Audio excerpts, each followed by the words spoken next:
Brad Brandon is a Minnesota pastor.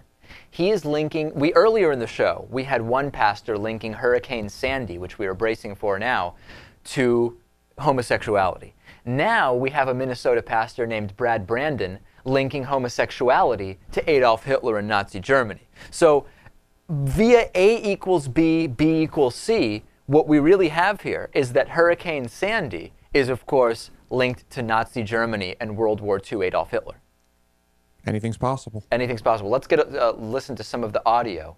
Check out this local news story about this individual, Brad Brandon. Sounds like a hell of a guy. Marriage amendment debate has been. Some say it recently crossed a line. How many are familiar with what happened in World War II under Adolf Hitler? At rallies in Woodbury, Bemidji, and Brainerd, Minnesota for Marriage's Director of Church Outreach, Reverend Brad Brandon, compared Hitler's actions against Jews to what he says is happening to Christians now. Right. Adolf Hitler took away two fundamental rights from a group of people in order to suppress them.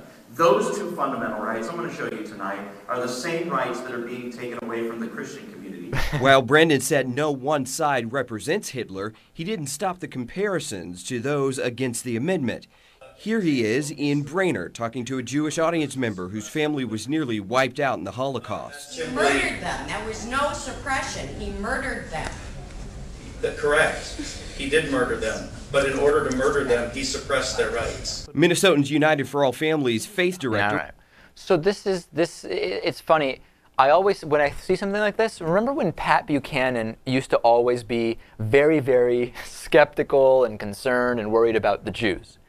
All of a sudden, when he started thinking that it was the Hispanic population that was going to overrun the whites, he's saying, hey, we've got to defend the Irish and the Jews and blah, blah, blah. Everybody will, all these guys, they'll criticize one group, and then when there's like a worse group that they're worried about, they'll say, we need to be defending the first group I criticized from the second, even worse group. And what we see here from Brad Brandon is he also is saying, these right-wingers who don't really care that much about Jews, we know that. In other words, many of them think the Jews are going to hell, so on and so forth. All of a sudden, when it's gay marriage, hey, this is like when the Jews were being profiled and attacked. We can't do that. We can't allow that to happen again. What's more similar, the treatment of anti-gay Christians by the general population, or, what's more similar to the Nazis, or the fear tactics that this guy's using? Right. You tell me. Yeah, that's the reality. In Natan, I feel like the irony of this double standard on who we need to defend each other from, the moving target that it represents is completely lost on these right-wingers. Yeah, I'm really happy that the memory of all Holocaust victims is being, adequately contextualized. Yeah, contextualized by very astute, analyses and analogies being made to, anti-gay marriage Christians. Excuse me. What is wrong with this guy? It's such an insult. For example, my maternal grandfather's family left Poland before the war, in part because of what was to come.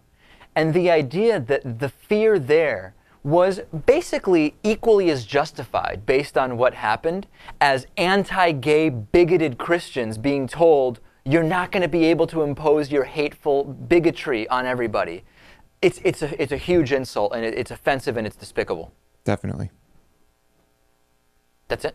That's it. Lewis is putting a final point on it. It's completely insane.